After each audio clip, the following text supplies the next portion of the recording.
Mesdames et messieurs, bonjour, bonsoir. Moi content avec nous une autre fois encore sur panel ministère Ephrata dans programme ça qui relève parole éternelle avec votre serviteur Johnson E. Valbrun, un programme qui enseigne nous la parole de Dieu. Sujet nous pour ça, c'est le discernement. Cet esprit de Dieu m'a dit moi pour une raison ou bien pour une autre, pour moi faire un camper sur sujet repensons la famille là, pour moi capable commencer avec sujet ça, le discernement.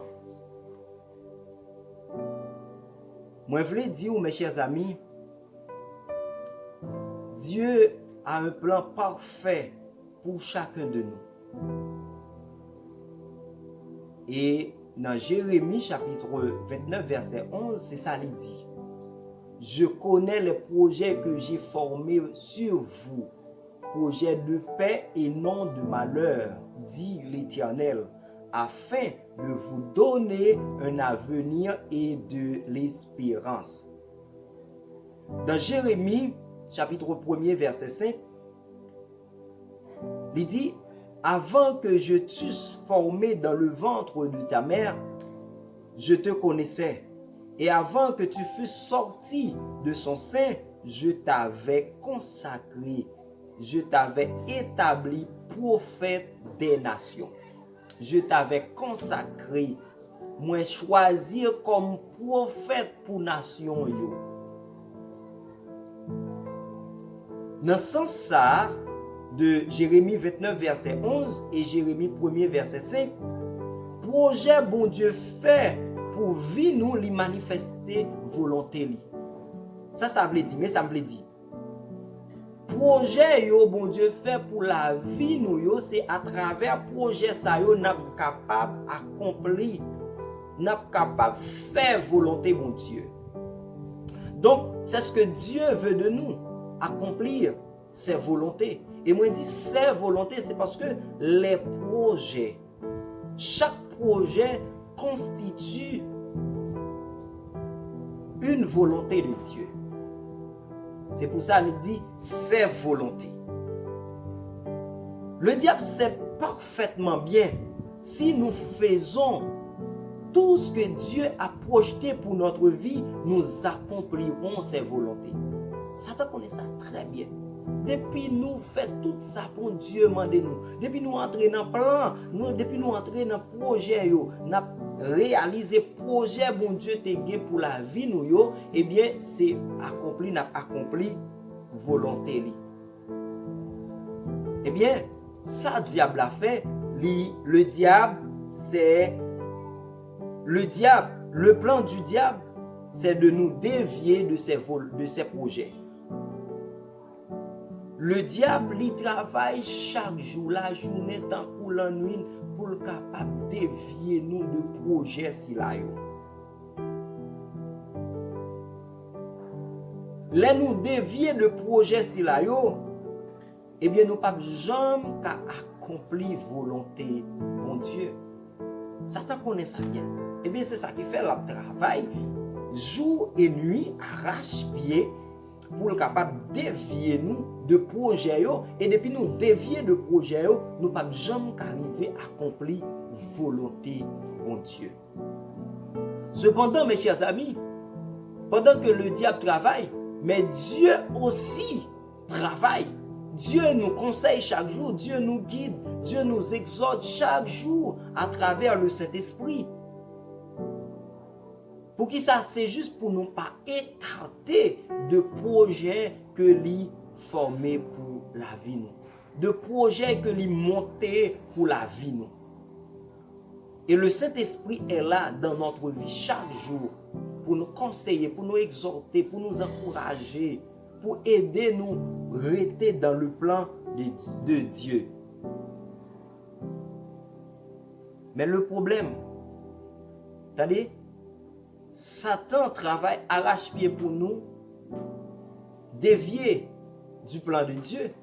Et Dieu nous parle aussi.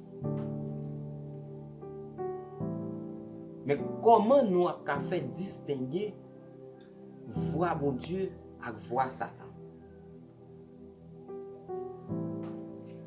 Eh bien, c'est là nous vient importance sujet ça, le discernement. Pourquoi est-il important d'enseigner ce sujet? Eh bien, mes chers amis, le discernement permet de nous distinguer la voix de Dieu et la voix du diable.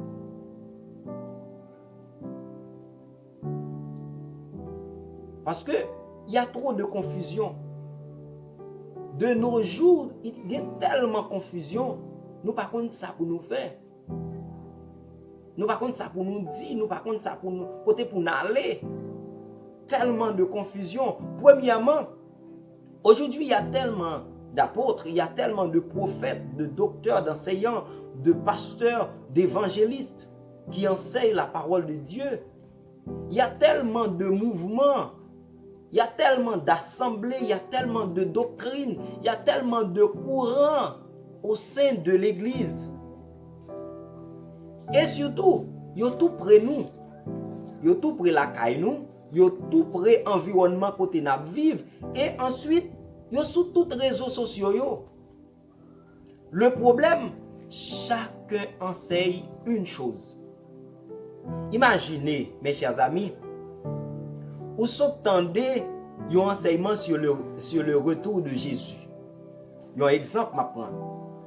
Et plus tard, vous pouvez entendre un autre enseignant qui parlait sur le même sujet, mais qui dit de bagailles différents, de choses différentes sur le retour de Jésus. Qui sont qu'a fait? Même sujet, deux professeurs, mais chaque dit un bagaille différent. Et ça yo dit yo presque pas joindre, yo presque pas sembler. Trop de confusion, qui sort de faire? Deuxième considération nous capable de faire, tout le monde rêve, qui pas un problème pour rêver. Et d'ailleurs, c'est un moyen bon Dieu communiquer avec nous. Dans les songes, pas de problème pour monde faire rêve. Tout le monde a fait rêve. Beaucoup de pensées viennent dans notre tête. Chaque jour, des milliards de pensées à monter dans la tête nous. Beaucoup de prophètes qui pas un problème encore. Et ça fait nous dit beaucoup de prophètes, c'est parce que parfois deux prophètes disent deux bagailles différents de même situation. Bon exemple. Bon exemple très bien. Ou après non situation malade un exemple. Bon prophète qui dit tel bagaille et puis plus tard bon l'autre prophète qui parle dit tel bagaille et tous deux yo parlé sous nom bon Dieu. Aïe aïe aïe. Mes chers amis, toutes ces situations poussent les gens dans la confusion. Nous pas contre ça pour nous faire, nous pas contre ça pour nous choisir. Et tout le monde dit il a parlé sous nom bon Dieu. Parole que y a dit parole yo sorti dans bon Dieu. Et le pire, beaucoup d'entre eux tombent dans le piège du diable parce que nous pas connaissons comment pour nous capables de différencier voix bon Dieu, voix Satan. Nous pas connaissons comment pour nous distinguer voix bon Dieu, voix Satan. Et ça vient faire grand pile monde qui vient méfiant. Grand pile monde qui vient peur. Et on vient peur même là arrivé devant vrai ministre de justice, vrai ministre de Dieu, yo vient peur, yo pas connaît ça pour yo faire. Si prophétie a pas accompli, si yo te dit y a guéri et puis yo pas guéri, ah bon, c'est catastrophe. Ça vient mettre moun dans la confusion. Mes chers amis, il y a un grand bagaille pour pas oublier. Bon grain bagaille pour pas oublier dans 2 Corinthiens chapitre 11 verset 13 rivé dans verset 15. Ces hommes-là sont de faux apôtres, des ouvriers trompeurs déguisés en apôtres de Christ.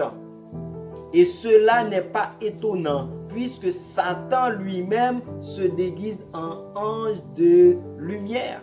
Verset 15. Il n'est donc pas étrange que ces ministres aussi se déguisent en ministres de justice. Leur fin sera selon leurs œuvres. Et nous voyons que m'utiliser ces jours-ci, passage ça en pile. C'est juste pour me capable de montrer nous comment Satan a parlé pendant que bon Dieu a parlé. Et Satan a parlé dans le rêve. Satan a parlé dans le songe, dans la révélation, a parlé à travers des prophètes. Satan a parlé à travers des enseignants, des docteurs, des pasteurs, des évangélistes. Parce que la Bible dit là, il y a des faux prophètes, il y a des ouvriers trompeurs, déguisés en apôtres de Christ. Et il dit cela n'est pas étonnant puisque Satan lui-même, il est toujours déguisé en ange de lumière pour tromper nous. Oui. Il y a toujours de faux ministres de justice.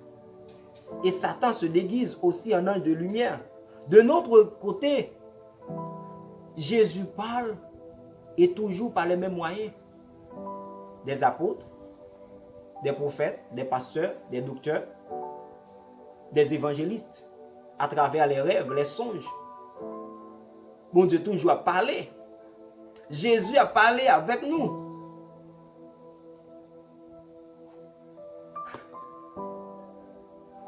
Ouais, confusion qui gagne.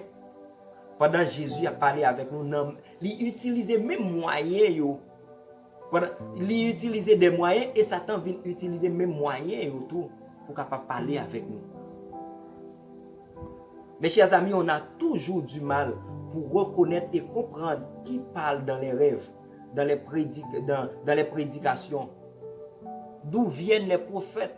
Et prophètes t'a donné, apôtre t'a donné yo, côté yo sorti, à qui est-ce la y a travail. Mes chers amis, solution pour distinguer la voix de Dieu et la voix du diable. Solution pour distinguer les voix et les sources des messages est le discernement. C'est le discernement. C'est la Bible qui parle de ce don de discernement. Mais qu'est-ce que le discernement? Ça veut dire discernement. On nous entrer dans la définition discernement. Ce mot discernement, il sorti dans un mot hébreu, c'est oma, qui signifie prudence, sagacité, astuce, ruse. Maintenant, fait en considération de sagacité qui signifie pénétration d'esprit. Sagacité qui signifie la perspicacité. La perspicacité, ça veut dire. Il veut dire qualité de quelqu'un qui voit, qui saisit de façon pénétrante des choses difficiles. C'est ça la perspicacité. Qualité de quelqu'un, il y a un monde qui gagne une qualité pour le capable ouais, pour le capable saisir en profondeur bagaille qui est difficile à comprendre. C'est quelqu'un qui est perspicace.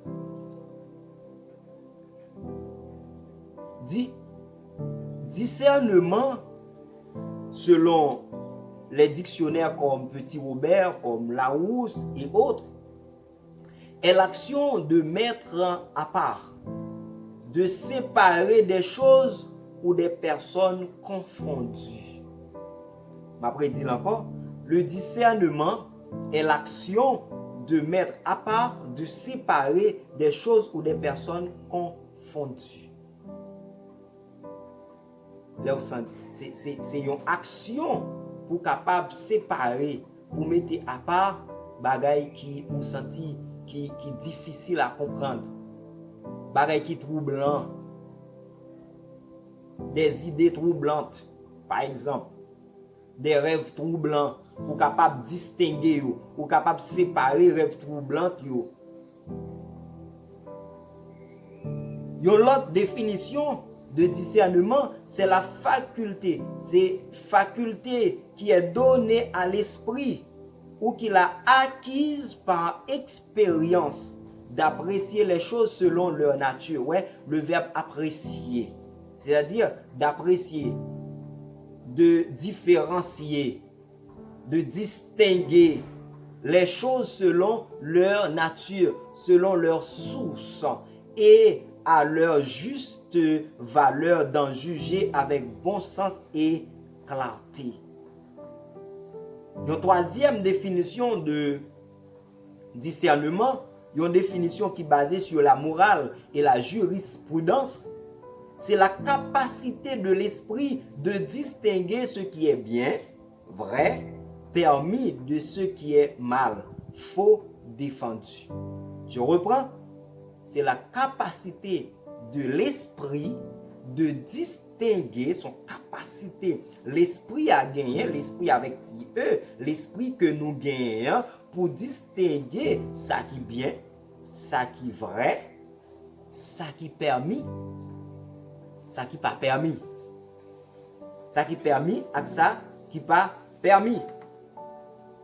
C'est ça le discernement. Exactement. Ça qui est faux et ça qui est défendu. Enfin, quatrième définition qui est basée sur la théologie et surtout dans 1 Corinthiens chapitre 12 verset 10, il parlait de discernement des esprits. Eh bien, ça veut dire c'est attitude à discerner ce qui ressortit à l'esprit de Dieu ou à l'esprit du monde. Et quand on parle du monde, on parle de son prince, le diable. Ça veut dire son attitude qu'on gagne pour discerner, pour distinguer, pour faire ressortir, pour capable séparer l'esprit bon Dieu avec l'esprit du diable, l'esprit du monde. Mes chers amis, selon la Bible, dans Proverbes chapitre 8, verset 12, le discernement est la demeure de la sagesse. M'aimez passage ça. Le discernement est la demeure de la sagesse. Mes chers amis, la sagesse de l'hébreu c'est chokma, qui signifie intelligence, habileté, prudence. Le discernement est la demeure, c'est la maison de la sagesse. C'est côté sagesse rété le discernement. Waouh! C'est important, c'est tellement intéressant. Et nous voyons que la sagesse, de mot hébreu, ça chokma qui signifie intelligence, habileté, prudence. Et m'a rappelé pour me dire que la sagesse qui ça livre dit, c'est la qualité de quelqu'un qui fait preuve d'un jugement droit, d'un jugement sûr, d'un jugement averti dans ses précisions, dans ses actions. Ouais, c'est son qualité au monde gagné pour montrer que l'icône fait jugement. L'icône fait jugement et elle a fait jugement, il fait jugement droit. Il fait jugement, il fait un jugement qui est sûr, pas gagné. Pas de doute là. Il est sûr de ça l'affaire. C'est ça la sagesse. Et c'est la qualité aussi de quelqu'un qui agit avec prudence et modération. Quelqu'un qui est sage, c'est quelqu'un qui agit avec prudence, qui pratique toujours la jurisprudence, qui parle, qui agit avec modération. Selon Proverbe 18, verset 15, ceux qui tiennent de la sagesse ont de la connaissance. Tout à l'heure, nous voyons que, d'après Proverbe, le discernement, c'est la demeure de la sagesse. Et pour parler de sagesse, il faut avoir de la connaissance. Il faut qu'on ait connaissance pour capable faire un jugement droit, pour capable faire un jugement sûr. C'est pas comme ça on va le faire, mais c'est avec connaissance. Il faut qu'on connaisse pour capable faire jugement ça pour le droit. Ouais, ceux qui tiennent de la sagesse ont de la connaissance. Mes chers amis, c'est une obligation. La sagesse amène toujours la connaissance. pas qu'à gagner sagesse sans la connaissance. Sous-tendez yon moun di li sage, ou pas ouais son connaisseur, ou pas ouais son moun qui baille importance à la connaissance, à la recherche, là, ou mettre en pile doute sur moun ça. Sans la connaissance, pas de sagesse. Mes chers amis, l'élément majeur, l'élément clé qui permet aux sages de faire preuve de prudence, de modération, de faire des jugements droits, c'est le discernement. Pour être un sage, il faut avoir le discernement. Pour capable d'être sage, il faut qu'on ait un discernement. Exactement. Mes chers amis, sans le discernement, pas de sagesse. Pas de sagesse sans le discernement. Donc, pour être un chrétien mature, pour être un chrétien solide, il faut avoir le discernement et savoir comment et quand l'exercer. Pour être capable d'un chrétien mature, pour être capable d'un chrétien solide, il faut qu'on ait un discernement. Et discernement, non seulement pour gagner discernement, il faut qu'on connaisse comment et qu'il est pour exercer discernement. En plus, pour nous capable avancer, pour nous dire que avoir l'esprit de discernement, c'est avoir de la sagesse. Avoir de la sagesse, c'est avoir de l'intelligence, de l'habileté et de la connaissance. Nous prenons exemple Salomon. Il pour diriger le peuple là. Salomon a une pile connaissance et c'est ça qui fait que il était capable de diriger le peuple là. Et même quand il te joint sagesse ça, quand il te joint toute sagesse ça yo, quand il te joint toute connaissance ça yo sorti dans bon Dieu. Donc mes chers amis, nous expliquer c'est quoi le discernement. Et dans la prochaine séance, nous pourrons répondre à la question ça. Comment discerner l'esprit de Dieu et l'esprit du diable? Comment discerner la voix de Dieu et la voix du diable? Comment reconnaître la voix de Dieu et celle du diable? Il me reste simplement à vous remercier d'avoir pris du temps pour apprendre la parole de Dieu dans cette séance. Mes chers amis, je pense que cette séance peut vous aider à grandir, à avoir de la maturité spirituelle. Moi, encourager à regarder la deuxième séance là, qui répond à la question ça, comment avoir le discernement. C'est la base pratique de cet enseignement. C'est la phase la plus importante. Comment discerner les esprits. Pas oublier abonner à la chaîne là. Si vous pouvez abonner et partager enseignement yo et nous gain l'autre enseignement, partager enseignement yo et surtout enseignement là qui est tellement important pour aider nous à sortir dans la confusion. Abonner, partager, like, commenter avec tous les amis, tous les contacts. Nous bon rendez-vous pour prochaine séance. Bye bye.